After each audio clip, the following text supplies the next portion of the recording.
तर माधव आणि शोभा मॅडमनी जे काय अपार कष्ट केले, कारण मी ते कौतुकास्पद आहे. त्याहीपेक्षा मी या जोडीला असं म्हणेल की तुम्ही तुमची स्वप्न त्याच्यावर लादली नाहीत.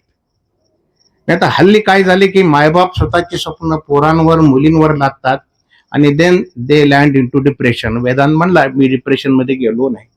कदाचित हे त्याचं कारण असेल की माधवनी त्याची स्वप्न तुझ्यावर लादली नाही आणि तुला आई वडिलांनी मुलांना त्यांना ध्येय निवडायला संधी द्यावी आणि त्यांना स्वप्न त्यांनी निवडू द्यावीत आणि त्यांच्या स्वप्नांना पंख लावावेत आणि मग ते आकाशात गगन भरारी घेतात. तसा हा वेदांत आहे. कदाचित माधवने आणि त्यांनी सांगितलं की मी मुलीला फर्ग्युसनला पाठवलं. पंख लावून दिले लेकरांना की उडायला संधी मिळते.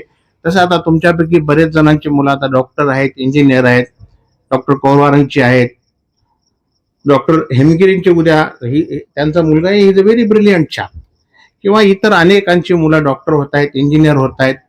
तुम्ही डॉक्टर व्हा, इंजिनियर व्हा, अधिकारी व्हा, पदाधिकारी व्हा, नेता व्हा, अभिनेता व्हा, पण शिक्षणाचं खरं ध्येय आहे की तुम्ही माणूस व्हा.